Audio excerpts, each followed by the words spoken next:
네, 반갑습니다. 이제 문학의 숲 227회가 됐어요, 벌써. 227회고요.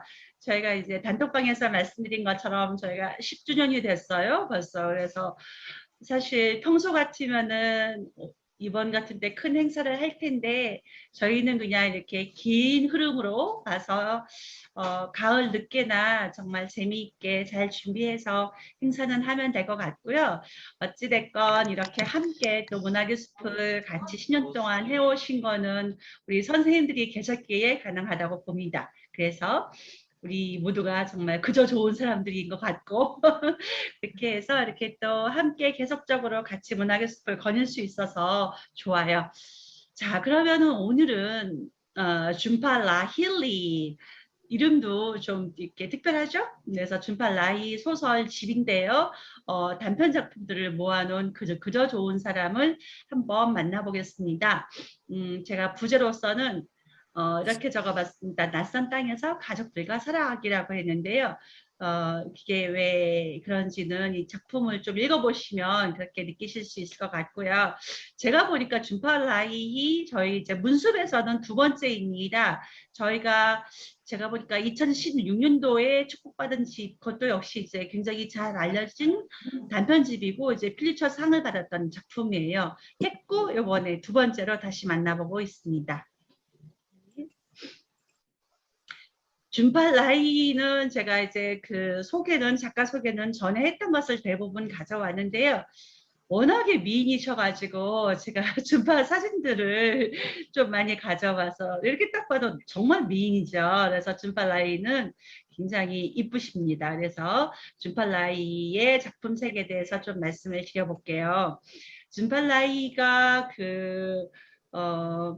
했던 말 중에서 이 말이 좋아서 가져봤는데요. I think that the power of art is the power to wake us up, strikes us to our death, change us. 그러니까 예술의 힘이라는 것은 우리들을 깨우는 힘이고 우리를 어떤 깊은 내면까지 뭔가 이렇게 건져주는 것이고 우리를 변화시키는 것이다라고 하는데요. 이제 아트라는 거랑 뭐 이제 우리가 이렇게 뭐 문학이라는 거랑 이렇게 바꿔도 똑같이 말이 되겠죠? 그렇게 생각합니다. 준파는 저희랑 좀 비슷한 나이죠. 우리 김명신 선생님하고 비슷하죠? 그래서 1967년생이시고요. 원래 이제 1967년도에서 영국 런던에서 태어났어요. 런던에서 태어났는데 그 부모님이 벵골 출신의 이민자 가정이고요. 그래서 3살 때였나 그때 이제 미국으로 와서 미국에 이제 약간 아마 다른 분들은 미국 가신 분들은 잘 아실 텐데 제가 이따가 지도에서 보여드릴게요. 미국 북동부인 것 같은데 그쪽으로 가서 이렇게 성장했습니다. 그래서 대학에서는 영문학을 공부했고요. 그리고 대학원에서 또 이제 문해창작을 공부했어요. 문해창작을 공부해서 단편 소설을 쭉 썼는데 사실 장편과 단편이라는 것을 전에도 말씀드리기가 있는데 한국의 경우가 단편 소설을 더 많이 써요. 그러니까 우리는 단편 소설들이 많고 또 이제 우리가 많은 문인들이 데뷔할 때 단편 소설로 많이 데뷔를 하잖아요. 처음에 이렇게 등단할 때. 그런데 사실은 외국 같은 경우는 단편 작가는 그렇게 많지는 않다고 합니다. 그래서 이렇게 준팔라이도 단편집이 몇 개 있고 그다음에 뭐 레이먼드 카버 옛날에 우리가 이제 레이먼드 카버의 대성당이라는 것도 했었는데 그런 식으로 이렇게 단편으로 굉장히 잘 알려진 작가들이 몇몇 있긴 하지만 대부분은 장편 소설이 좀 더 이제 보편적이고 장편을 많이 쓰는데 어쨌거나 준파는 단편 소설을 굉장히 잘 쓰는 작가 중에 또 하나라고 생각합니다. 그래서 하여튼 단편 소설을 썼고요. 첫 소설집인데 1999년도에 첫 소설집으로 축복받은 집. 그러니까 이게 주로 이제 준파의 책들은 있잖아요. 한국에서는 이제 이렇게 마음 산책이라는 출판사에서 주로 많이 번역을 했던데 보니까 재밌는 게 많은 경우에 그렇게 하죠. 그 이제 영어 원제의 제목이랑 한국에서의 제목이랑은 한국에서 좀 더 잘 어필할 것 같은 걸로 바꾸게 되는데 그 표제작을 그래서 축복받은 집은 그 원래 준파의 그 책 그 제목은 표제작은 그 이제 그거거든요. 질병통역사라고 해서 Interpreter of Maladies라 그래서 그 질병통역사인데 한국에서는 축복받은 집으로 해서 번역이 되어서 나왔고 그 다음에 요거 지금 우리가 요번에 할 책도 그저 좋은 사람도 그 우리 한국에서는 그저 좋은 사람으로 했는데 그 미국에서 원래 책은 여기 보시면 그 작은 제목으로 나와 있는 것처럼 Unaccustomed Us라 그래서 이게 요 작품집에 나온 우리 그 김명수 선생님이 발제해 주실 맨 처음 작품 길들여지지 않은 땅이었나? 그렇습니다. 하여튼 그렇게 했는데 중요한 거는 축복받은 집을 했는데 첫 작품집인데 문학상을 되게 받고 이제 그 다음에 그 작품으로 필리처상까지 받은 거예요. 그래서 사실 데뷔작으로 이렇게 큰 상을 받으니까 어찌 보면 작가로서는 좀 부담도 있을 법도 해요. 그런데 어쨌거나 그 굉장히 그 등단을 화려하게 했다. 데뷔를 화려하게 했다. 그렇게 보시면 되고요.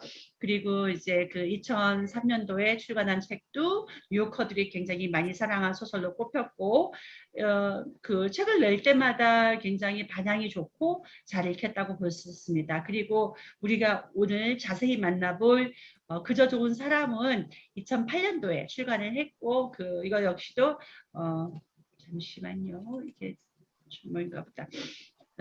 그래서 그저 좋은 사람도 그 프랭크 오코너 단편 소설 상을 탔고 뉴욕 타임즈에서 선정한 2008년 최우수 도서에도 들었어요. 그래서 문예 아카데미 회원이기도 하고요.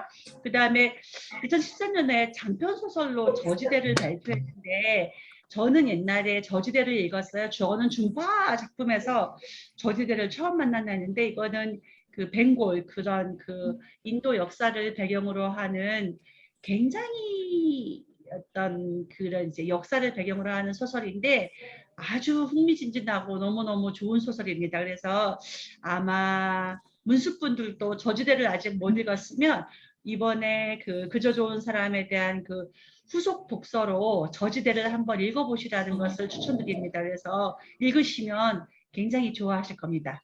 그렇게 하고요. 그리고 이제 그 여러 가지 그 이제 멤버상 후보에 올랐고 굉장히 좋은 작가입니다. 하여튼 준팔라이님 본명은 다른데 저도 발음도 하기도 힘드네. 닐란가마 뭐 라힐인데요. 어렵다고 해서 되게 어렸을 때 그리고 이제 아버지가 그 이제 로드 아일랜드 대학 사서로 일했기 때문에 그쪽 지역에서 계속 지냈고요. 준파의 작품들을 보면 이쪽을 배경으로 계속 나오는 게 많죠. 그래서 준파가 자기가 자랐고 자기가 살았던 그런 지역을 중심으로 해가지고 그쪽에 그 커뮤니티가 있을 거잖아요. 한국 사람들도 저는 뭐 미국이나 다른 나라에서 이민자로 안 살아봤지만 이민자들은 그 커뮤니티가 있으니까 그 커뮤니티에서 같이 연결되고 만나는 사람들의 이야기들이 주로 이제 많이 어떤 소설의 소재로 쓰이는 것 같아요. 그렇죠? 그러다 보니까 굉장히 생생하고 뭐 누가 봐도 아 굉장히 이런 일들이 보편적이겠다라고 하는 그런 느낌이 들고 그래서 이제 그쪽에서 그 같이 사는 그 주변에 사는 어떤 이웃들 이야기나 같은 이제 그 사람들의 이야기가 많이 담겨 있다. 그렇게 보여집니다. 그 저널리스트랑 결혼을 했고요. 지금은 이탈리아에서 살고 있어요. 그리고 그 이탈리아에서 살고 있다는 거는 이따가 좀 더 말씀을 드릴게요.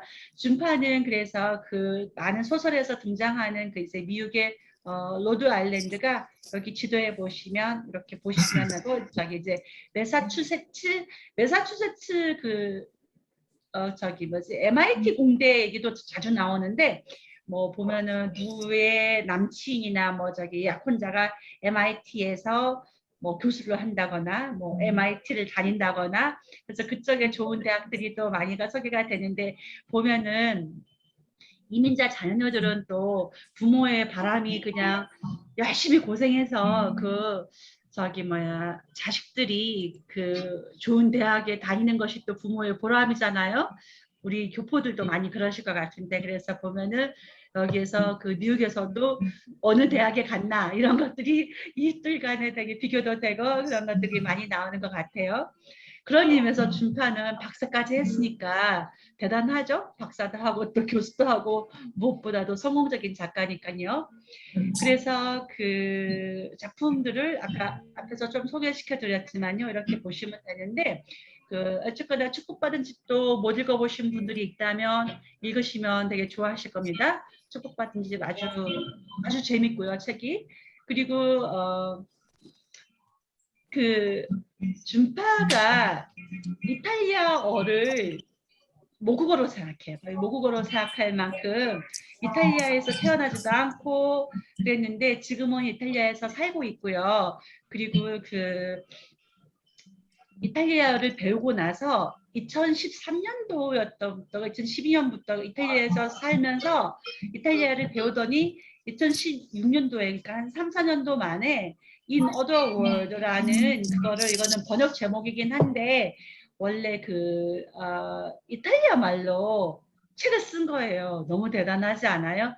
한 3, 4년 배워서 다른 나라 그 자기 외국어로 그 책을 쓴다는 것은 너무너무 대단한 글쎄 그런 거를 이제 그런 언어를 타고났다고도 할 수 있지만 자기가 그 언어를 너무 좋아하니까 열심히 배워서 모국어처럼 쓴다는 것이 대단한 것 같고 그 책은 자기가 이탈리아 말로 썼는데 뭐 이렇게 런던에서 태어났으니까 영어는 아주 잘할 거 아니에요? 영어는 아주 잘하지만 그 책을 또 자기가 영어로 번역하지는 않았어요. 그래서 그거에 대한 이제 영어 번역은 다른 그 앤 골드스테인이라는 분이 번역을 했고요. 그 다음에 그 외에 다른 책은 하나쯤은 뭐더라 기억이 안 나는데 그 이제 이탈리아어로 쓴 책이 2권인데 한 권은 본인이 이렇게 영어로 번역은 했어요. 근데 이제 In Other Words라는 처음 책은 그 다른 작가가 번역을 했다. 그렇게 알고 계시면 되고요. 그 아무래도 아까 말씀드린 것처럼 그 벵골 출신의 그 부모 밑에서 자랐기 때문에 자전적 경험이 녹아납니다. 근데 뭐 많은 작가들이 우리가 뭐 박완서 같은 경우는 한국에서도 박완서 작가는 완전히 자전적인 경험을 거의 다 베이스로 하고 많은 작가들이 그렇기도 하지만 또 아무래도 모든 작가들은 결과적으로 자기가 직간접적으로 경험하고 배운 것들을 할 수밖에 없다라고 생각을 합니다. 그래서 뭐 자전적 경험이 녹아있는 것들이 너무나 자연스럽다고 보여지고요.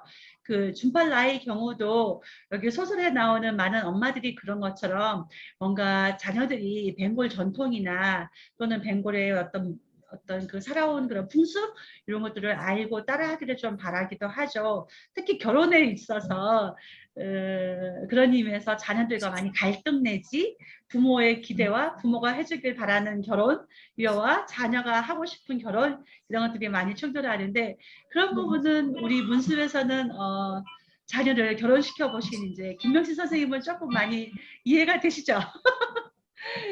이해가 되실 것 같아. 그리고 보면은 많은 작품에서 보면은 특히 이제 그 자녀가 같은 인도 출신, 그러니까 벵골 출신이랑 결혼하기를 원하지, 뭐 이렇게 미국 사람이랑 결혼하면 또 막 좀 이렇게 질색을 하거나 그런 게 나오죠. 그런 거 보면서 참 부모들이 참 비슷하구나라는 생각도 하고요. 그래서 그리고 그 하여튼 주변 커뮤니티를 많이 그렸다는 거. 그래서 아무래도 그래서 이민자 소설이 아니냐라는 말도 하는데 준파는 자신이 굉장히 보편적인 얘기를 하고 있다라고 이제 얘기를 합니다. 아무튼 그래서 그 인도에 대해서 작품들에 대해서 그 여기서는 우리가 지금 읽은 작품은 그저 좋은 사람에서는 인도에 대한 얘기는 많이 안 나오는데요. 다른 데서는 인도에 대한 얘기들이 그 부모의 얘기를 통해서 특히 앞에서 축복받은 집 같은 경우에는 그 파르자냐 씨가 뭐더라? 잠시만요. 파르자나 씨가 식사로 왔을 때였나 그런 작품이 있거든요. 그러면은 거기에서의 인도에서의 예, 맞네요. 파로자나 씨가 식사하러 왔을 때라는 작품에서 보면은 인도의 정치적인 상황 이런 것들의 그 저기 이제 방글라데시와의 그 이렇게 분리되는 것 이런 정치적인 상황을 맥락으로 해서 쓰기 때문에 그 뭔가 이제 불안정하고 그런 상황들이 많이 나옵니다. 그래서 인도에 대해서 좀 비판 그렇게 그러지 않았냐라는 말도 있습니다만은 뭐 저는 뭐 자연스럽다고 생각합니다. 그리고 그런 자기의 부모가 속했던 어떤 사회에 대해서 관심을 가지고 거기에 대한 역사에 대해서도 알려고 하는 거는 굉장히 중요한 거라고 생각을 하고 그런 의미에서 우리 저기 문학의 숲에서도 박동찬님이 굉장히 우리 어떤 그런 이제 우리 한국의 역사랄지 또는 뭐 중국의 역사랄지 이런 부분들에 대해서 굉장히 공부도 하고 그런 것들을 적극적으로 이제 그 하는 걸 보면서 아주 좋은 그 준파 라이처럼 좋은 태도를 갖고 있는 것이 아닌가라는 생각도 해봅니다. 또 소설에서 보면은 그 부모와 자식 세대 간의 갈등들이 굉장히 많이 나오죠. 이 부분도 자식을 장성하게 키워본 분들은 많이 공감을 하실 것 같아요. 그리고 아무래도 어느 자기 본국을 떠나가지고 고향을 떠나서 다른 사회에서 뿌리내리고 살려면 어느 사회에 자기가 속해 있을 것인가 그게 어떤 이제 문화적으로 혹은 뭔가 이제 그 경제적으로는 물론 속하겠지만 그런 문제에 대해서 다를 수밖에 없다라고 생각합니다. 그래서 나오는데 그 축복받은 집에서 그 번역자가 그런 얘기를 하더라고요. 그래서 그 이민자 소설이라고 부르는 부분에 있어서 준팔 라이는 그렇게 말하죠. 그러면은 그렇게 구분이라는 것이 그렇게 중요하지는 않다. 그래서 누구나 작가는 자기가 살아온 세계를 바탕으로 쓰는 것 아니냐. 그래서 자기 그래서 작품 속의 인물들이 좀 이제 인도 출신의 사람이거나 그런 것일 뿐 거기에 따라서 근데 사람은 다 보편적이잖아요. 그렇기 때문에 뭐 그쪽 사람이라고 해서 뭐 특별히 뭐 특이한 세계관을 가지고 있거나 특이한 삶을 사는 것은 아니죠. 그래서 누구나 그런 어떤 특정한 인물군에 대해서 과도한 어떤 이제 의미를 부여할 필요는 없다라고 그렇게 말을 합니다. 저는 뭐 굉장히 맞는 말이라고 생각합니다. 저희가 이제 번역하기가 귀찮아서 좀 이렇게 가져왔는데 몇 가지 말씀드리면 어쨌거나 그 가족들이 다른 어떤 이제 이민을 간 사회에서의 그 처하는 여러 가지 그 어려움 그들을 다룰 수밖에 없는데요. 우리가 최근에 그 영화적이 이렇게 미나리 보신 분들 대부분 이제 보셨나요? 다 보셨구나. 고개를 끄덕이시는 것 같아. 대부분 보셨죠? 미나리 보면 굉장히 되게 와닿죠. 되게 와닿아서 어떤 나라에서 자식들 키울 만큼 어쨌거나 경제력도 갖춰야 되고 먹고 사는 문제가 굉장히 또 어려운데 그런 부분에 대해서 잘 그려져 있죠. 그래서 굉장히 어떤 이제 이렇게 딴 곳에 가서 뿌리를 내리고 산다는 것은 굉장히 치열함을 이제 필요로 하는 것 같아요. 그래서 그런 이제 미국 사회에서 적응해서 살아가는 어떤 가족들의 이야기를 많이 그리고 있는데 그 중에서 그 아빠와 엄마 혹은 또는 자식 세대가 또 확연하게 어떤 입장이 다릅니다.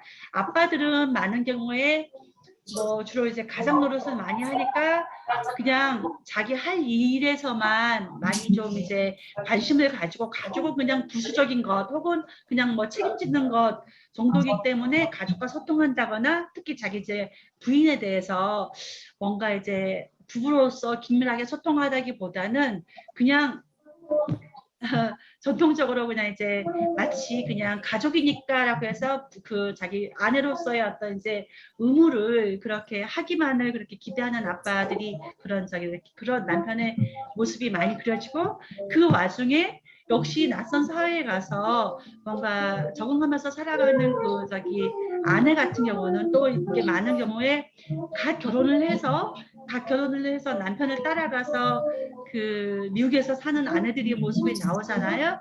그랬을 때 뭔가 이제 먹거리도 낯설고 뭐 친구도 없고 친척도 없고 그런 상황에서 살아가는 그 이제 아내들의 모습, 그런 여성들의 모습이 또 재미있게 그려지고, 작품 중에서 그저 좋은 사람에서 이게 지금 무슨 소리가 들리네요. 나 카페 소리일까? 아닌데 어디서 피아노 소리가 들리네요. 우리 거다 우리 거다. 아, 우리 김 반장님네 피아노 소리가, 예, 그런 것 같아요. 예, 피아노 소리를 잠깐. 여기 나온 거? 그래서 우리 그 작품 중에서는 어느 거였냐, 그 이제 천국 지옥, 천국 두 번째 작품 천국 지옥을 보면 그 이제 엄마의 관점을 많이 생각해 보게 되잖아요. 천국 지옥 보신 분들은. 그래서 그렇게 살아가는 이야기. 그래서 굉장히 어떤 이민자들이 그 처한 상황에 대해서 어떤 이제 그 어떤 다뤄야 되는 여러 가지 좀 이제 어려움, 그리고 그 어느 문화에도 딱 속하지 못하는 그런 느낌들, 그런 부분들에 대해서 많이 하는데, 그 준파가 왜 이제 왜 이탈리아어를 배웠냐 하면 그 유튜브에도 여러 가지가 많이 나오긴 하더라고요. 그러니까 부모님한테 벵골 말도 조금 배웠대요. 그러니까 벵골 말도 어느 정도는 아마도 이제 의사소통을 할 수 있을 만큼은 벵골어를 배운 것 같아요. 그리고 이제 아무래도 그렇게 뭐 미국에서 살았으니까 영어는 이제 네이티브로 하죠. 그런데 이제 준파는 어떤 이렇게 뭐 영어에 대해서 혹은 벵골말에 대해서 모국어라고 느끼지 않았나 봐요. 근데 우연한 계기로 이탈리아 말을 배우게 됐는데, 이탈리아 말이야말로 자기의 모국어다라고 느꼈대요. 자기랑 가장 잘 맞는 말이라 해서, 그렇게 해서 이탈리아어로도 되게 성공적인 작가가 됐죠.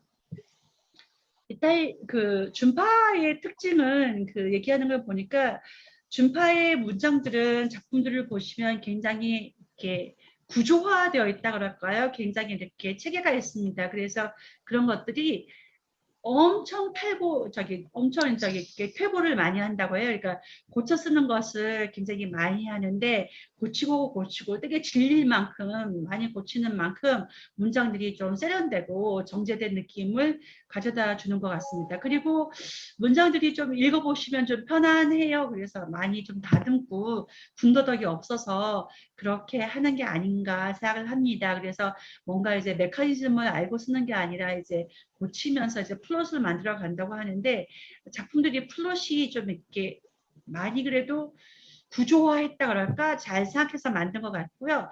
그 예를 들어서 전에 축복받은 집에서 보면은 어느 일정한 기간들에 점점 이렇게 수렴해가는 그런 과정을 나와 있는 그런 것들 있는 것처럼, 여기 우리가 그저 좋은 사람에 수록된 것 중에서도 예를 들어서 뒤에 있는 세 개의 작품은 이제 해마와 코식이라는 그 두 주인공을 가지고 세 편의 단편이 있는데, 단편들이 하나는 이를테면 하나는 해마의 관점에서, 하나는 코식의 관점에서, 또 세 번째는 해마 코식에 다시 이렇게 연결되는 그런 식으로 전개가 되는데, 그런 과정이 굉장히 이렇게 촘촘하게 해서 자연스럽게 느껴집니다. 그리고 글이라는 것은 깊이 고립된 내면에서 나오는 것이다라는 말을 했는데요. 그래서 이 글쓰기 과정이 뭐 많은 창작자들이 그렇지만 되게 어찌 보면 좀 고통스러운 어떤 고립감에서 나오는 게 아닌가라고 생각을 해요. 준파는 2014년 그 미국 대통령이 수여하는, 그때 버락 오바마 대통령이 수여하는 그 이제 내셔널 휴메니티스 메달이라고 해서 이걸 받는데, 이것은 미국에서 그런 이제 인문 쪽의 부흥에 기여한 그 분들한테 수여하는 상이라고 합니다. 이 사진도 되게 잘 나왔죠. 그래서 그때 상을 주면서 그 뭐라고 했냐 하면은 닥터 라힐리는 뭔가 이제 에스트레인지먼트와 빌로깅의 문제, 그러니까 뭔가 이제 그 이방인의 문제와 어떤 어느 사회의 어떤 이제 이렇게 소축하는가에 대한 문제에 대해서 아주 아름답게 그런 이제 서술을 했다라는 그런 얘기를 했습니다. 준파의 스타일은 되게 치밀하다고 아까 제가 말씀드렸고요. 치밀한 구조를 가질 수 있었던 것은 계속 문장을 고쳐서 그렇던 것 같아요. 그래서 문장들을 잘 짜넣어 갔다라고 볼 수가 있고요. 그리고 이제 그 일상을 아주 묘사를 치밀하게 합니다. 그래서 이것도 축복받은 집에 나와 있는 문장인데 여기 그저 좋은 사람에서도 문장들을 가만히 보면은 단락단락을 보면은 세심하게 묘사를 하고 있는 걸 느껴져요. 그래서 그 아까 말했던 피라자나 씨가 식사를 왔을 때 거기서도 이 피라자나 씨의 그 어떤 이제 외모를 이렇게 그냥 이렇게 그렸을 뿐인데 이 외모를 통해서 이 피르자나 씨가 어떤 사람인가를 독자들은 상당히 많은 것들을 알 수 있는 그런 식의 그 정보를 주고 있어요. 인도적 배경은 넘어갈게요. 이거는 특히 이제 저주대를 보시면 많이 느낄 수 있으실 텐데요. 이거는 작품에서 한번 직접적으로 저주대를 만나시면서 느껴보시면 좋을 것 같습니다. 그래서 인도는 옛날에 그 방글라데시가 독립하고 그 1970년도에 이렇게 분리되는 그런 과정들이 있다 보니까 또 이제 파키스탄 그 분리되는 것도 있었고 그런 부분들이 굉장히 역사적으로 이제 복잡했던 그런 나라죠. 이탈리아어에 대해서는 여기 제가 적었네요. 그래서 아까 그 In Other Words도 있고 다른 작품은 그 도보미 트러보 Whereabout이라는 작품이 바로 이제 소설인데 이탈리아어로 쓴 소설. In Other Words는 저기 이제 에세이고 요 이제 Whereabout은 이제 소설입니다. 이렇게 두 권의 책을 이탈리아 말로 썼다는 것이고요. 그 어느 비평가가 말하는데 그 준팔라히한테는 이탈리아어로 쓴 작품과 또 이제 우리가 읽은 그저 좋은 생활 같은 그런 이렇게 영어로 쓴 작품들을 비교해 본다면 뭐라고 했냐면 그거 되게 재밌더라고요. 한번 상상을 해보세요. 그래서 이렇게 영어에서는 준파가 어떤 이렇게 눈을 가진 것 같고 이탈리아 말에서는 귀를 가진 것 같다라고 했어요. 되게 재밌죠. 그래서 이렇게 우리가 읽는 작품들은 그래서 눈을 가지고 많은 묘사들을 되게 우리가 잘 그려볼 수 있게 하기 때문에 눈을 가졌다 그런 표현을 한 것 같고 이탈리아어로 쓴 작품들에서는 굉장히 뭔가 귀로 듣는 듯한 뭔가 그런 느낌의 어떤 이제 그려지지 않나라고 생각을 합니다. 그리고 이제 준팔라이는 그렇다 보니까 언어들에 대해서 굉장히 이제 민감하고 언어를 중시하기 때문에 그런지 본인이 이제 번역도 많이 해요. 그리고 지금도 그 이탈리아 작가들의 작품들을 번역하는 작업도 합니다. 되게 재밌죠. 그래서 준팔라이가 그런 말을 했네요. 번역이라는 것은 자기가 보기에는 이제 변신이다. 그러니까 우리는 보통 이제 문학 작품을 번역하는 거를 그냥 어떤 부수적인 작업으로 생각하는데 준파가 봤을 때는 또 많은 작가들도 그런 얘기를 하지만 번역이라는 것은 또 하나의 새로운 창작 같은 거라고 보시면 될 것 같아요. 자, 이렇게 해서 제가 준팔라히의 어떤 삶과 준팔라히의 전반적인 작품 세계를 일부 소개를 해봤습니다. 그러면 이제부터는 본격적으로 그저 좋은 사람 요 작품집에 대해서 들어가 볼 텐데요. 제가 여기 목차에 그 그저 좋은 사람에 수록된 소설들에 대해서 저기 했고 먼저 맨 처음 작품이 이제 먼저 이제 그저 좋은 사람의 수록된 작품들의 전체적인 특징부터 조금 말씀을 드리겠습니다. 그래서 보면은 대체적으로 성실하게 살아가는 벵골 이민자 가족들의 어떤 이렇게 연대기라고 할까요? 그리고 왜 벵골이라고 할까라는 걸 저 궁금하지 않으셨어요? 저는 되게 궁금했는데 보니까 인도에서도 서쪽인가 동쪽인가 제가 봤는데 이쪽을 벵골이라고 하고 이쪽을 비벵골이라고 하더라고요. 그쪽 분들도 약간 그 서쪽 부분은 약간 벵골 외의 지역이라고 같은 인도여도 그래서 이쪽에 동쪽 동인도 쪽을 더 벵골이라고 하나 봐요. 어쨌건 중요한 거는 아니고 어쨌거나 그래서 대체적으로 되게 어떤 이제 미국이라는 사회나 또는 다른 나라에서 성실하게 살아가는 그 가족들의 연대기를 그리고 있다. 그리고 보면은 가족들의 어떤 인생의 연대기라 그 뭐라 그러나 그런 이제 시각적으로 저기 이렇게 시간적으로 변해가는 그러니까 인생의 시기마다 달라져가는 가족의 관계들을 보여주고 있는데요. 시기마다라는 것은 그 이제 어렸을 때도 있고 또는 결혼했으니까 다음도 있고 혹은 이제 나이가 들어서 이렇게 노년에 자식들을 출가시키고 나서의 그런 이제 부모의 모습도 나오고 있습니다.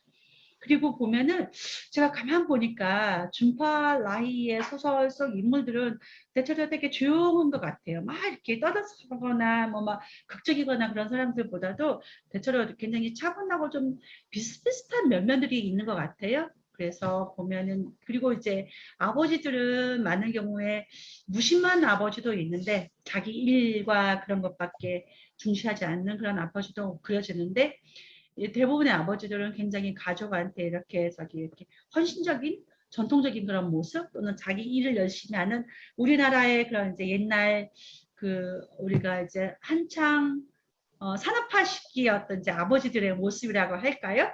전 세계적으로 그런 아버지들은 비슷한 것 같습니다.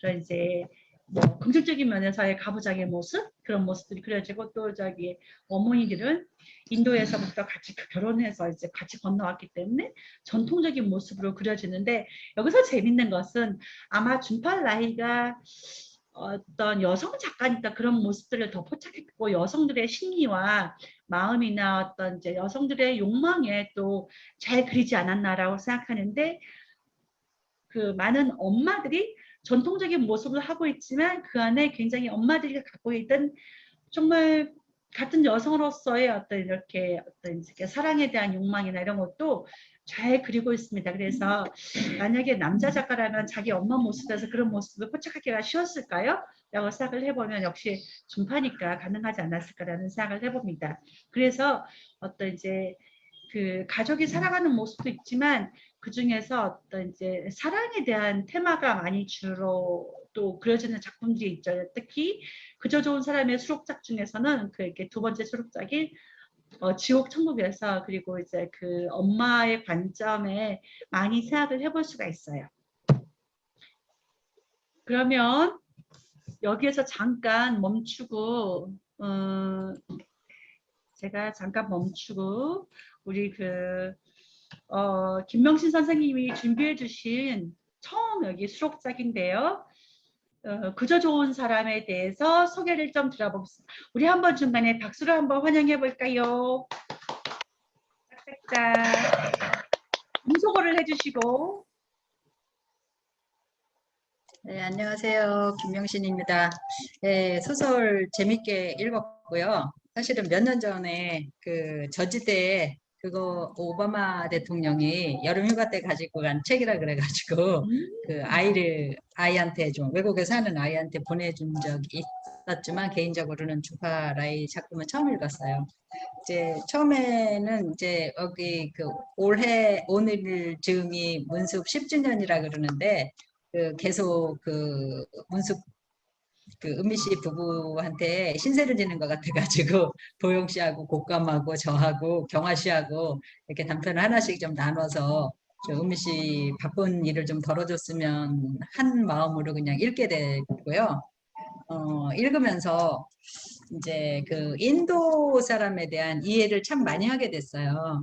저도 이제 그 낯선 땅에서 가족들과 좀 산 적이 있는데 미국의 뉴저지에서도 살고 뭐 베트남의 호치민에서도 살고 또 한국의 광주, 부산 이런 데서 그냥 한 2년씩 한 10년 정도를 떠돌아 산 것 같아요. 그래서 거기서 사실 그 가족들이랑 그 땅에 적응을 해서 산다는 게 굉장히 어려운데 어쨌든 이 같이 매일같이 사는 사람들도 그 자녀들 사춘기 자녀들 성인 자녀들하고의 소통이 어려움을 겪잖아요.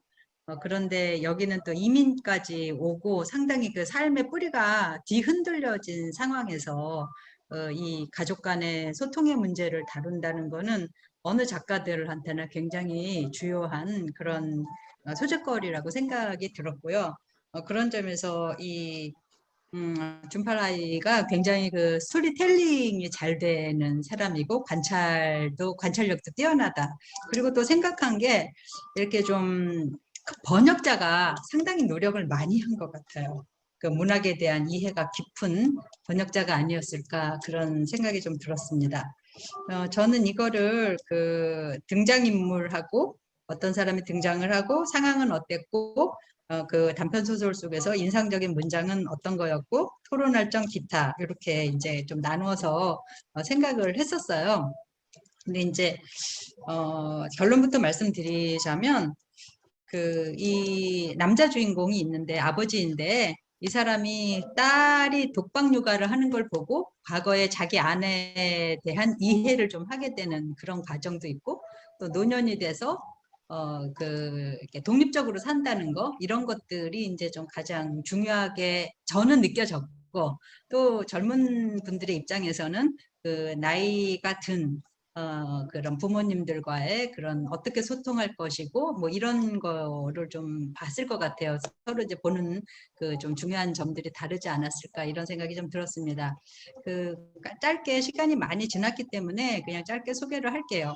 등장인물 여주인공은 루마라는 여성인데 부모가 인도 출신의 미국인이죠. 그 다음에 부모의 반대에도 불구하고 미국 남자랑 결혼을 했어요. 지금 아들이 하나 있고 현재 둘째 임신 중이고 일을 했었는데 지금은 일을 안 하고 있습니다. 그리고 이제 그 주인공의 아버지는 이름은 특별히 나오지는 않아요. 아까 그 벵골 출신의 미국인이고 아내와 사별하고 지금은 이제 퇴직하고 패키지 여행을 다니고 있습니다. 그러다가 이제 딸이 이사를 갔어요. 뉴욕에서 시애틀로. 그래서 이사한 딸을 만나러 오게 되는 그런 상황이에요. 그래서 한 일주일 정도 같이 지내죠. 그런데 이제 루마는 그 인도는 부모를 모시는 그런 문화가 있는데 미국 문화는 그렇지 않기 때문에 좀 갈등을 하죠. 그리고 이제 루마 아버지는 이제 그 아내와 사별하고 아이들을 키우던 집을 팔아버리고 그 펜실베니아의 독립 원룸 비슷한 작은 아파트로 이사를 합니다. 독신이면서 그 외로움을 즐기고 컴퓨터로 민주당 자원봉사를 하기도 하죠. 그런데 이제 아버지가 굉장히 좀 인상적인 말을 해갖고 저도 이제 주변의 베이비 부모 세대들한테 이야기를 했는데 베이비 부모 세대들이 사실 일 중독 막 그런 산업화의 역군으로 살잖아요. 이 사람도 외국에서 와갖고 미국의 자리를 잡기 위해서 어쩔 수 없이 이제 굉장히 이 일을 열심히 했을 텐데 일에 중독이 된 것처럼 열심히 패키지 여행을 하는 거예요. 그래서 여행도 계속 한 2, 3주를 한꺼번에 가긴 가는데 계속 이렇게 점 찍고 이런 여행을 이제 가는 그런 여행을 합니다. 그런데 최근에 패키지 여행에서 인도 출신의 대학 교수인 여성 대학 교수인 박치 부인이라는 여자를 만나요. 그래서 같이 살지는 않는데 여행을 갈 때마다 만나서 이제 다음 여행에서는 같은 방을 쓰기로 약속을 합니다. 그런데 이제 그 루마는 그러니까 취업 주부 생활을 청산하고 현재는 전업주부 생활을 하는데 아버지는 미국인 남자랑 결혼을 했고 이 딸이 전업주부가 된 거에 대해서 굉장히 불안해해요. 그래서 재취업해야 되지 않냐. 그리고 이 아버지한테 취업이란 스스로 살아갈 수 있는 경제적, 정신적 안정을 주는 그런 거다. 그런데 이제 루마는 아이를 낳고 키우는 것도 일이라고 생각을 합니다. 그리고 그리고 특히 이제 그 루마의 남편이 이렇게 뭐 금융 쪽인가 뭐 이런 일을 해서 굉장히 출장이 잦은 사람이기 때문에 이제 딸이 독박 육아를 하는 걸 보고 이제 자기 아내를 생각하게 되는 거죠. 아까 말씀드린 것처럼 그 자기 부인은 훨씬 어린 나이에 조혼으로 결혼을 해서 그 정신없이 그냥 살았고 그리고 그 일에만 몰두하는 아버지에 대한 좀 미움이 있는데 엄마 대신 딸이 엄마 편이 돼가지고 아버지를 미워하는 역할을 좀 하게 된 것 같아요.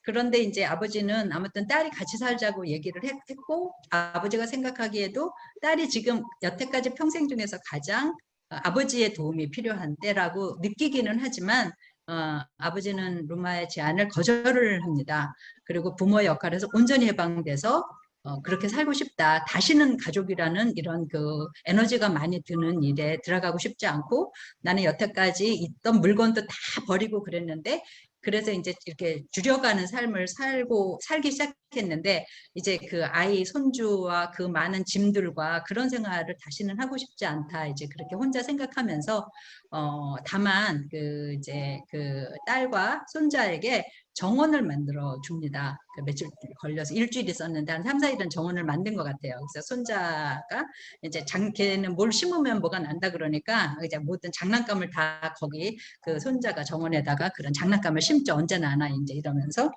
그리고 이제 인상적인 문장은 뭐 여러 개가 있는데 시간이 많지 않으니까 그냥 대충 좀 생략을 하고 자료로 그냥 올려놓도록 하겠습니다. 그리고 이제 이 사람도 아버지 역할을 계속 하느라고 아내가 죽었는데도 아내의 죽음에 눈물 한 방울을 흘리질 못하는 거예요. 딸의 슬픔을 이렇게 보호해 주느라고 뭐 이제 그런 이야기도 나오고요. 그리고 아까 뭐 말씀드린 것처럼 이제 다시는 가족의 일부가 되고 싶지 않았다. 그 복잡함과 불화, 서로에게 가하는 요구, 그 에너지 속에 있고 싶지 않았고 딸 인생의 주변에서 그의 결혼 생활의 그늘에서 살고 싶지 않았다. 그런 얘기도 좀 하고요. 그래서 뭐 그렇게 됩니다. 그리고 이제 아쉬운 건 좀 손주지만 아이는 이제 금방 있는다. 이제 이렇게 얘기를 하고요.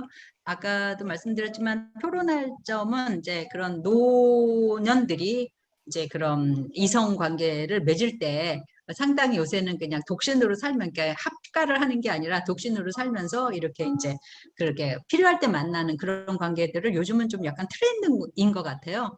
그리고 이제 노인이 돼서 독립적으로 산다는 문제, 그 다음에 이제 그런 딸의 독박 육아 상황에서 오래전 아내를 조금 이해하는 문제, 그리고 아까 뭐 우리 은미 씨도 얘기했지만 그 감수성과 관찰력이 굉장히 뛰어난 작가라는 점, 그 다음에 사실 고향과 그죠, 은미 씨도 제주도가 고향이지만 고향과 나라를 떠나온 그 이민자 가족 에게 그런 급격한 사회 문화의 변화, 세대 간의 갈등, 가족 간의 소통 부재 등이 사실 재미 한국인들이 많이 겪고 있죠. 그런데 그런 똑같은 것을 인도인들도 겪고 있다는 점. 그래서 그 인도 사람들에 대해서 저는 이제 런치박스라는 영화를 좀 잘 이렇게 굉장히 재밌게 봤고, 그다음에 새 얼간인가 그런 영화, 인도 영화, 나머지는 뭐 발리우드는 저는 그렇게 좋아하지 않아가지고 그렇게 많이 본 거는 아니었는데, 그리고 또 그 길에서 외국 사람, 인도 사람들을 만나면 저 사람이 인도 사람이구나 그러지 무슨 이렇게 그 뭐라 그럴까 친근함 이런 건 정말 없었거든요. 근데 이제 이 소설을 통해서 정말 너무 똑같은 문제로 고민하고 있구나 저 사람들도, 그런 좀 생각을 좀 했고, 그다음에 사실 그 외국 고국을 떠나서 외국에 산다는 건 대단한 에너지가 있는 사람들이거든요. 웬만한 에너지가 있지 않고서는 이민을 결행할 수 없어요. 그러니까 학교도 막 그만 자퇴하는 애들은 진짜 대단한 에너지가 있는 사람들이거든요.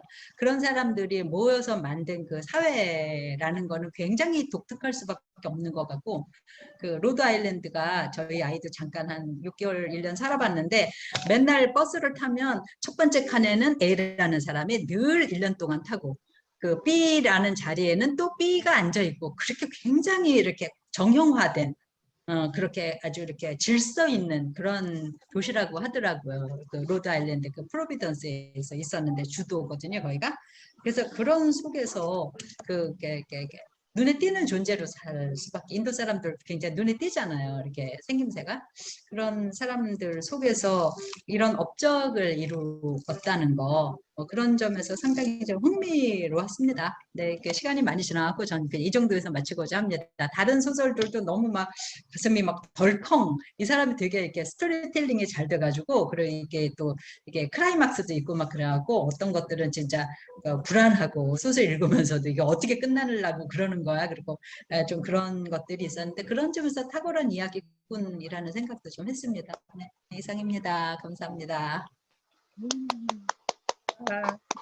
저기 이렇게 천천히 해주셔도 좋은데 어쨌거나 굉장히 또 경험도 있으셔서 명지 선생님은 그 이야기를 또 재밌게 해주셨던 것 같고요. 또 잘 봐주신 것 같고, 이따가 또 토론할 때 더 이야기를 많이 해주셨으면 좋겠습니다. 아주 즐겁게 잘 봤고요.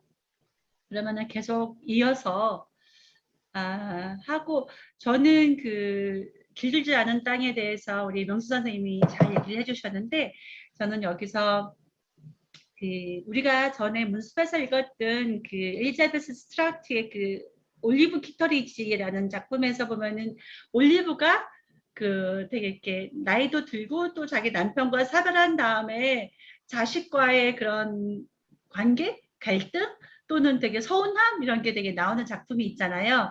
그것이 좀 생각이 났습니다. 그것이 생각이 났고요. 그 다음에 여기에 수록된 작품 중에서 그 지옥 천국, 저 이것도 되게 재밌게 봤어요. 그리고 이제 그 보면은 여기서는 그 이제 자기네 가족과 이 주인공 우샤라는 아이가 이 부모와 그 딸 이런 가족인데, 우샤라는 아이가 가족과 친하게 지냈던 우연한 계기로 알게 된 벵골 출신의 그 이제 어떤 젊은 남자, 이렇게 프라납이라는 남자, 그 가족 그 프라납과 자기 가족과의 관계를 이렇게 담담하게 사는데, 그는 거기서 이제 좀 이렇게 그러니까 벵골 출신인데 이제 먹을거리도 잘 안 맞고 뭐 고향의 그런 것들을 먹을 사람들도 없고 하는데, 어쩌다가 만나게 돼서 저기 엄마랑 아빠가 집으로 자꾸 와서 편안하게 와서 뭐 이제 인도의 그런 음식도 먹을 수 있게 해주고 그렇게 하면서 같이 많이 어울리면서, 그래서 거의 이제 친척은 아닌데도 그냥 지인일 뿐인데도 이제 이렇게 뭐 삼촌이라 불러서 실질적으로 거의 삼촌처럼 이렇게 지내게 되는데, 거기서 이거 아주 재밌게 봤죠. 재밌었고, 여기서 재미있는 거는 그래서 이제 그렇게 하고, 저는 처음에 프라다비 와서 엄청 잘 먹는 거 보면서 저도 그 우샤의 저기 엄마가 해주는 밥 먹고 싶다라는 마음이 들 정도로 굉장히 이렇게 맛있는 요리를 하는 게 나오죠. 고등어 카레는 또 처음 들었어요. 그래서 나중에 고등어 카레를 파는 데가 있나. 근데 카레집은 저기 이제 커리죠.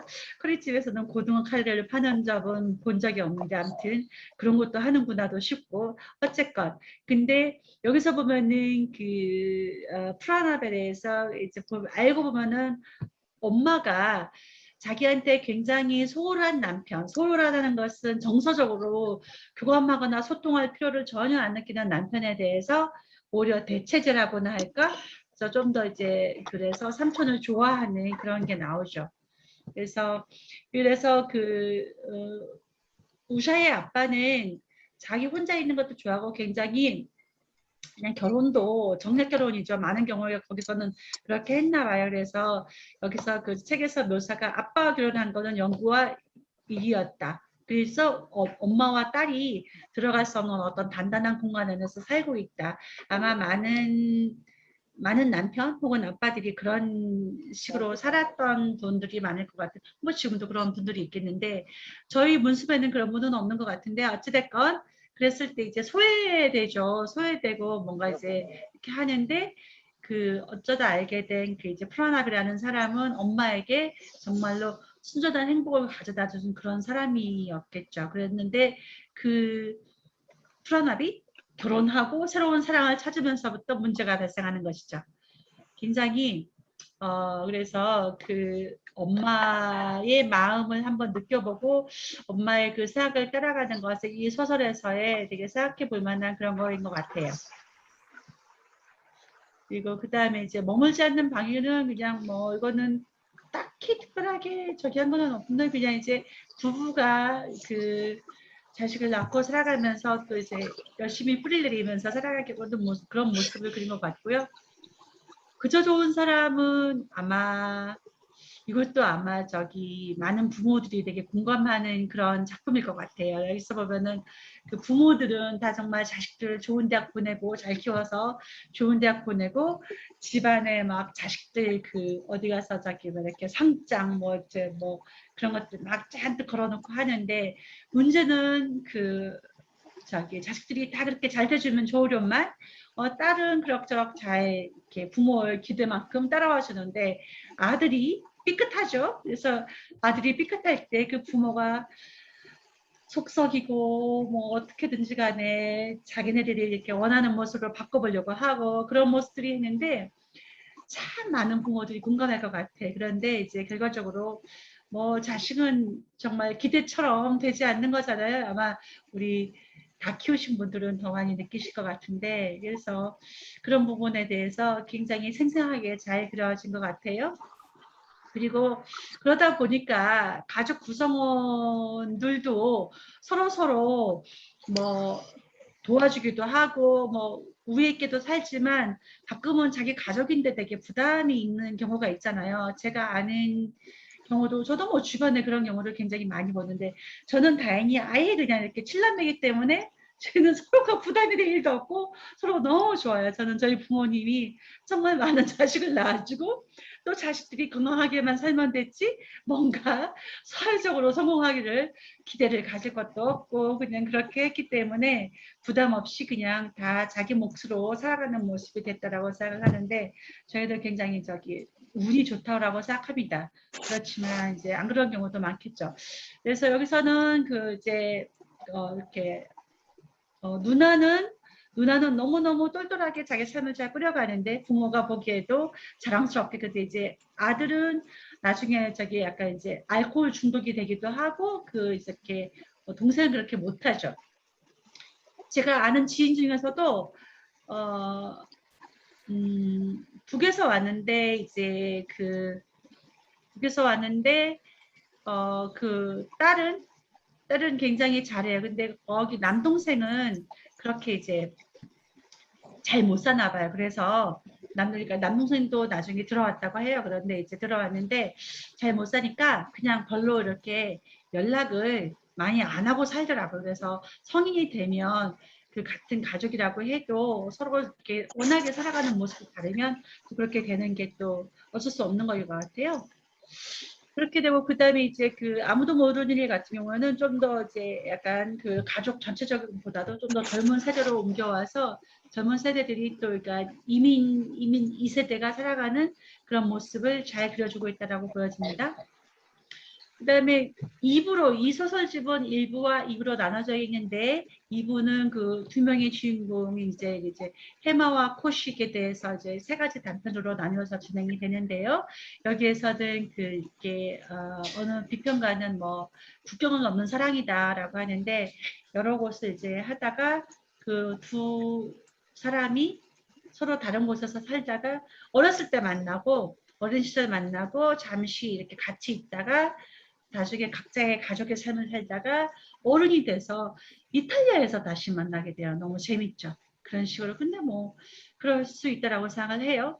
뭐 이렇게 세상이 넓다고는 하지만 또 좁기도 하는 것이니까. 그래서 세계 소설이 하나는 이렇게 해마의 관점에서 자기가 어떻게 이제 코식을 좋아했는지 어린 시절에, 그다음에 두 번째는 이제 코식의 관점인데 특히 코식은 엄마가 이제 암으로 죽게 돼요. 엄마가 암으로 죽었을 때 이렇게 아들에게 어머니의 부재라는 것은 더 큰 것 같아요. 아들에게는 더 큰 것 같아요. 보통 우리가 딸들보다도 약간 찜질방 간다고? 일반화할 수는 없지만 아들한테 좀 더 이제 어머니의 부재, 또 빠른 부재가 이제 굉장히 큰 것 같고요. 이게 그 작품에서 굉장히 그런 게 잘 드러나 있는 것 같습니다. 그리고 세 번째 작품은 무태 오르다라는 작품에서도 둘이서 이렇게 만나서 짧은 기간 동안 서로 사랑을 하게 되는 그런 되게 안타까운, 아마 또 명신쌤이 마음을 좀 졸이면서 봤다는 게 또 이 작품도 포함되지 않을까라고 상상을 해봅니다. 그래서 여기 작품들이 되게 공감하면서 볼 수 있어서 좋아하는데 보면서 그래서 이제 코식이 그래서 어머니가 불행하게 병으로 돌아가셨기 때문에 늘 자기가 마음이 정착하지 못하는 게 있는 것 같아요. 그래서 정착할 게 있다 보니까 또 직업도 어쩌다 보니까 전문 분쟁 그런 곳에서 이렇게 전문 사진 작가가 돼가지고 이제 전 세계를 떠돌게 되는데, 그러면은 전 세계에서 분쟁 지역이나 이런 데 가서 되게 흩어져 있는 재해를 당한 그런 가족들의 모습, 사람들의 살아가는 모습을 보게 되죠. 그래서 그 앞부분은 조그만 문장을 잠깐만 읽어본다면 이렇게 하죠. 그는 난민 수용소에 갈 때마다 재해를 입은 가족들의 파편 속에서 그들의 물건을 골라내는 광경을 볼 때마다 자기 가족이 이사하던 게 생각났다. 결국 그게 삶이었다. 접시 몇 개와 제일 좋아하는 빛과 슬리퍼 한 켤레와 어린 나이의 구슬 목걸이. 그는 자신이 다르다고 믿고 싶었고 전 세계 10분 안에 전 세계 어디라도 떠날 준비가 되어 있다고 생각했다. 하지만 그건 불가능하다는 걸. 어디에 내리건 그곳에 애착을 갖지 않기는 불가능하다는 걸 알고 있었다. 이런 식으로 되어 있는데요.